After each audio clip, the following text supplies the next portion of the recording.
My word, my superpower. Growing up as a child in a Christian home, I learned stories of Christians or old Christians who used their word to save their people. Joseph, just the way he interpreted the dream of Potiphar. But I'll tell you one which really struck me that much as a child, because that was Moses. I saw Moses as someone, was his camera. That was the funny thing. And then God empowered him through his word. God did not give him Moses to fight, because God knew with the empowerment of his word, he can move wonders. Now he went there and he did not engage in any physical combat with Pharaoh. What did he just do? He just told them, Pharaoh, my God says, let my people go. It's time for them to go, And with the power of God by his side, he was able to, release the people of Israel through God. Now, if you see this going forward, you see that when you have good words by your beck and call, and with the power of God in you, or whoever deity you worship, I believe that we can make the world a better place. We can free the world from captivity. We can bring criminals to book, and we can make the world a better place to live. Words have energy and power with the ability to help, to heal, to hinder, to hurt, to harm, to humiliate, and to humble.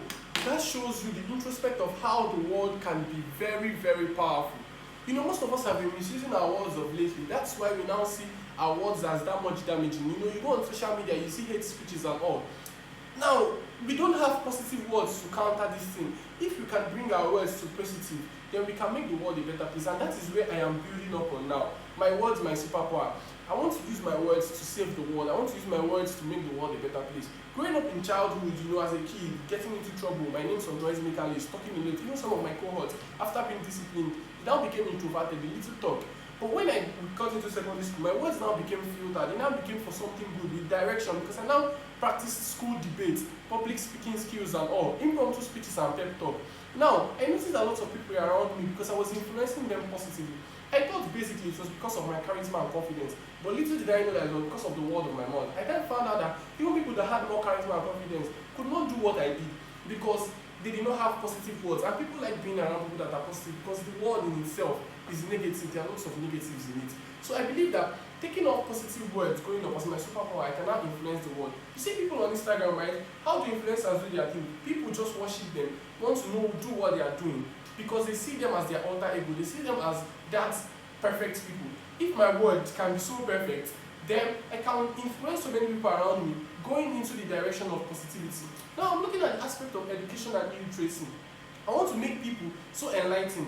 We have lots of illiterates in Nigeria, in Africa as a whole, and it's because they don't have people to put them through this. A voluntary service of myself into education and to enlightenment, to scrap out illiteracy, I think the world will be a better place. I'm going to save the world in the aspect of education because I'm going to bring more people into the light. Education is light. If you think education is that so costly, I bet you should try ignorance. Now, if you go into motivation and coaching, that's another aspect I want to put my words into good use. Because the world now needs more people who are highly motivated and who can coach people. Most people just need a life coach here on earth. Most people are going crazy when they wake up because of the negative news they see, because of the bad things they see here on earth. And what do? They just need someone who can tell them positive things going up in the morning.